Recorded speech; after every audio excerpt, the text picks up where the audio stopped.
Hello, Suns fans. This is Suns Latest, courtesy of Fan Arch. I am Rich Rubin. I appreciate you signing up.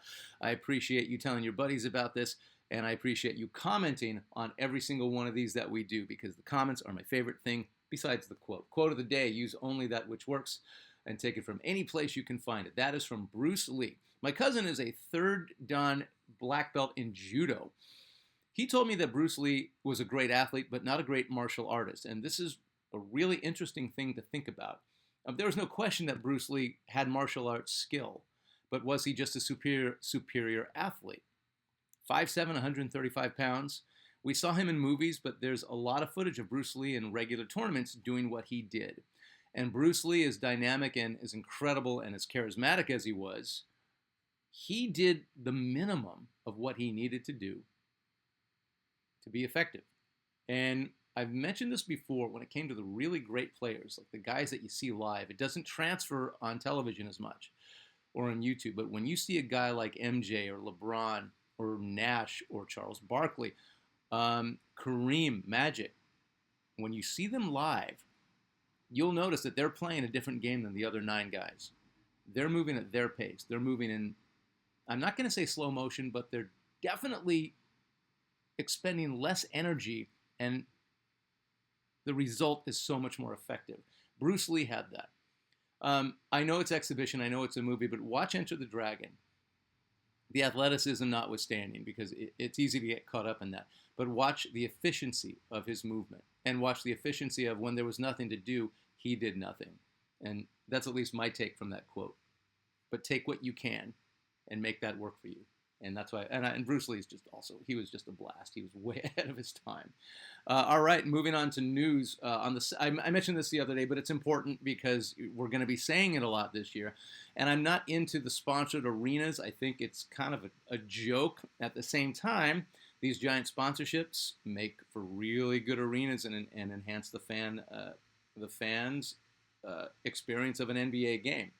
On the 2nd of this month, United Wholesale Mortgage, UWM, the #1 overall mortgage lender in America, announced a 10-year, nearly $115 million naming right partnership, one of the largest in the NBA, to name the downtown Phoenix Arena after UWM's consumer-facing brand, Mortgage Matchup. Suns majority owner Matt Ishbia is the president and CEO of UWM. The Suns now play at Mortgage Matchup Center. So, tonight, when the Suns go against the Lakers, it will not be at Phoenix Arena. It will not be at Footprint Center. It will not be at Talking Stick Arena. It will not be at America West Arena. It will not be at U.S. Airways Arena. It will be at Mortgage Matchup Center. And I think it's kind of pathetic that I remembered all the sponsorships for the Suns downtown arena. And why would I remember that? That's not good. All right, anyway, have fun at Mortgage Matchup Center. Preseason, Suns are 2-1 in the preseason. Wins over the Lakers and Nets, and 1 loss to the Nets. There's a lot of reasons to look forward to this season. Number 1, Coach Ott's defensive schemes.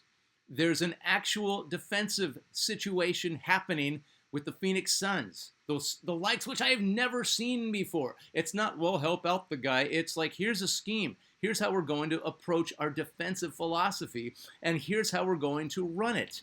You can see it with all these new guys flashing out. If it's any indication, the Suns are all in on actually playing defense. And we're not going to turn into the 88 Pistons.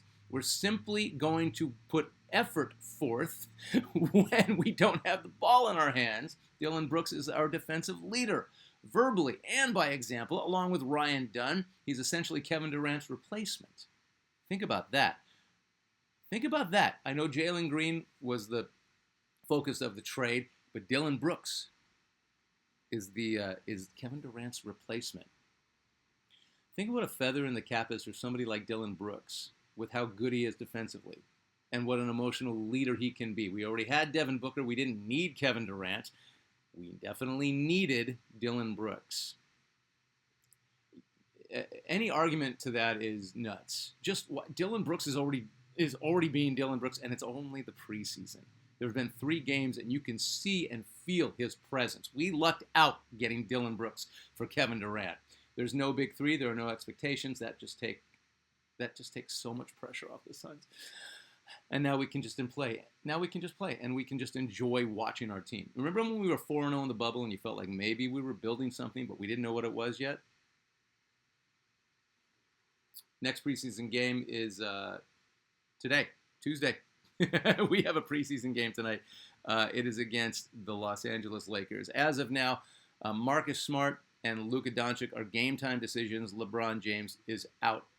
I don't think you're going to see Marcus Smart or Luka tonight. And I also don't care. It's the preseason, but whatever. LeBron-less, Luka-less. Suns kick off the regular season Wednesday, October 22nd at Phoenix Arena against the Kings.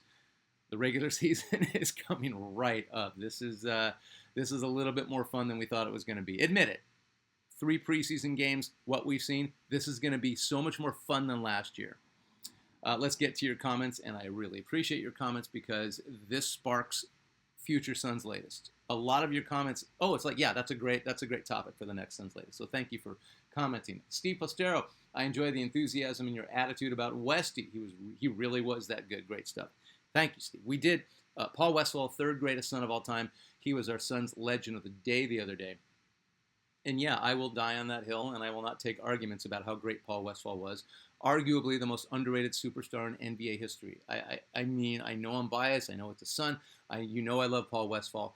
But in the time that he was on the Suns, not a lot of guys did as much for their team as he did. Westphal was that good. Guzmana 895. How are you, sir?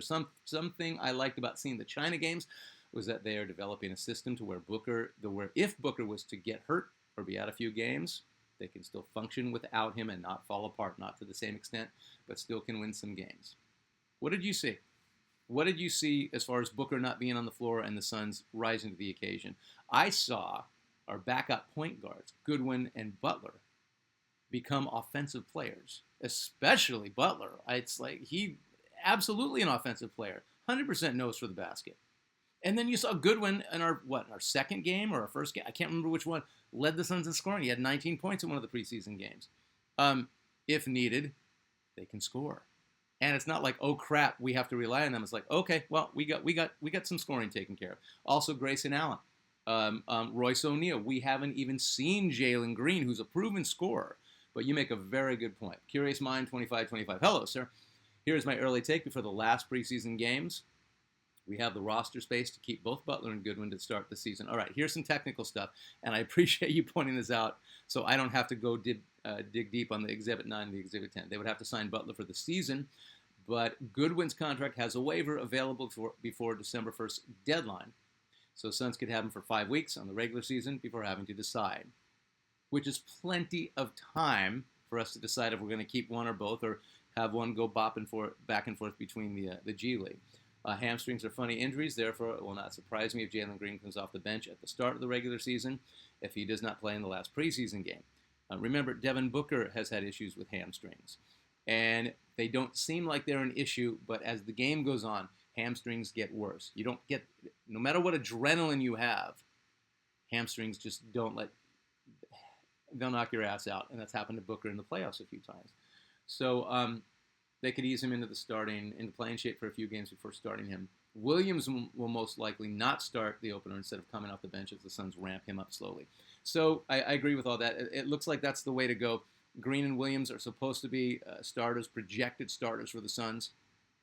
They have tricky injuries, and it is just the preseason. It's important, but it's not life-altering. If you can ramp these guys up within the first 3 months of the regular season, and they're good to go by, late December, early January, that's the smart move, I think. I agree with that. Any indication, hang on to Goodwin and Butler. BYB Boxing, like you have said before, the Suns will never win an All-Star MVP. Westy was amazing. Now, to be fair, Shaquille O'Neal shared an All-Star MVP, I think the first year he was with the Suns. He shared the All-Star MVP with Kobe. That was more of a league thing, but he did have a good All-Star game.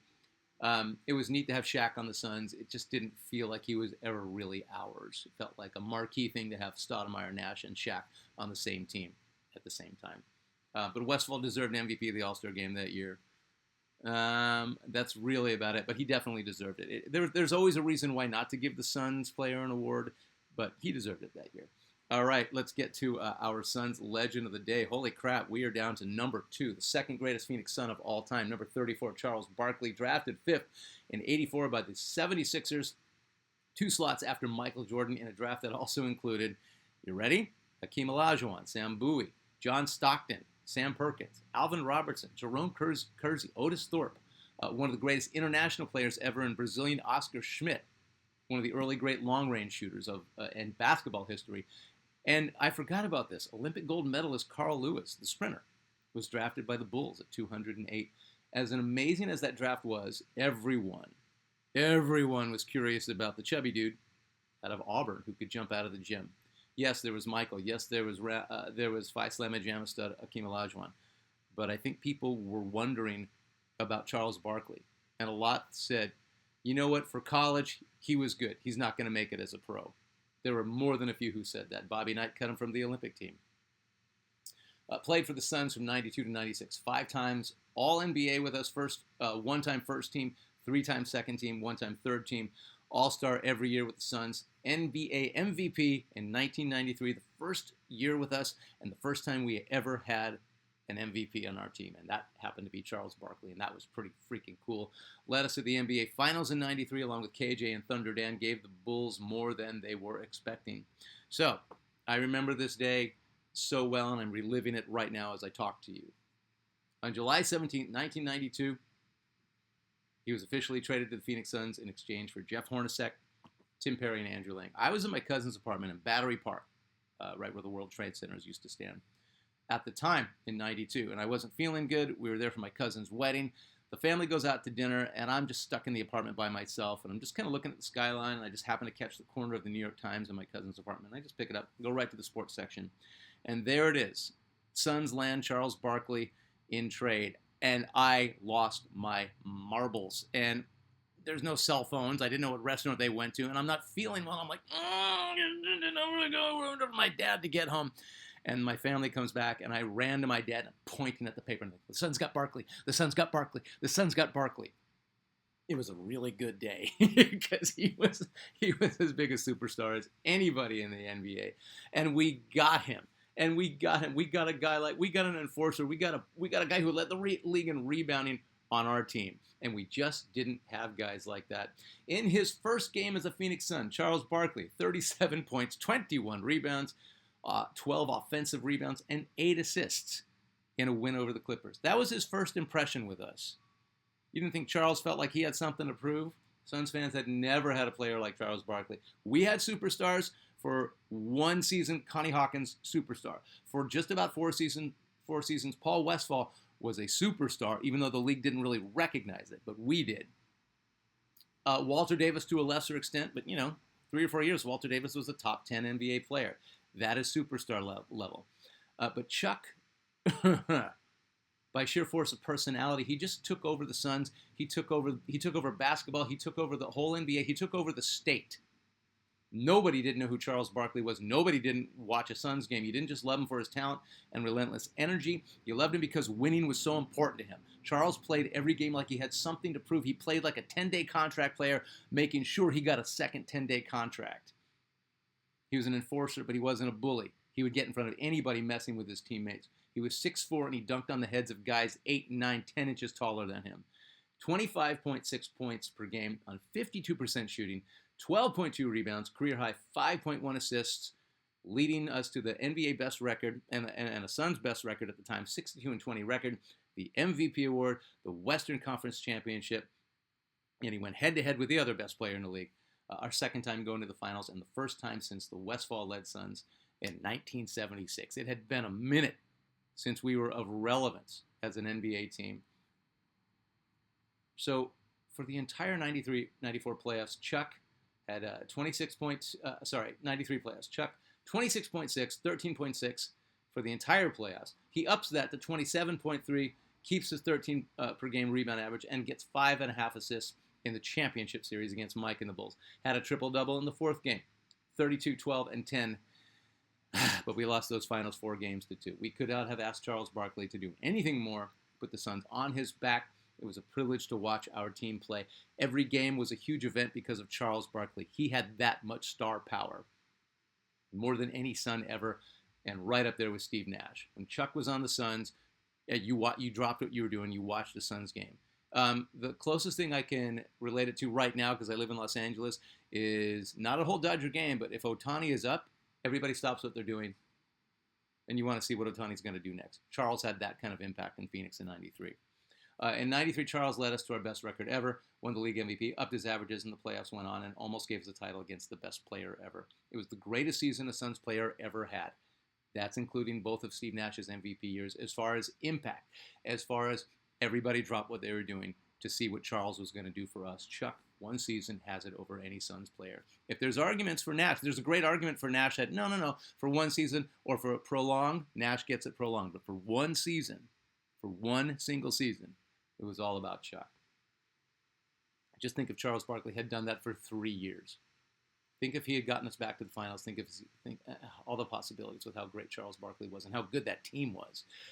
Really quick, the year after the Suns lost to the Bulls in the finals, we pick up AC Green, and I think we had Danny Manning. I'm not totally sure. I think we might have gotten them next year. Charles Barkley always said, 93 was phenomenal. He said, if I had stayed healthy that next year, we would have beat the Bulls in the finals. No question. We would have beat them, or we would have beat the Rockets on the way to the finals, and we would have beat Shaq. If we had all stayed healthy. We had a better team in 94 than we did in 93. We do that a lot as Suns fans, don't we? 93 number 34 retired by the Suns and the Sixers. Suns Ring of Honor, first ballot Hall of Famer in the Basketball Hall of Fame. Charles Barkley, the second greatest Phoenix Sun of all time, is your Suns legend of the day. Go Suns tonight against the Lakers, who aren't playing anybody, so we had better get this game. We'll talk about it tomorrow. Thanks.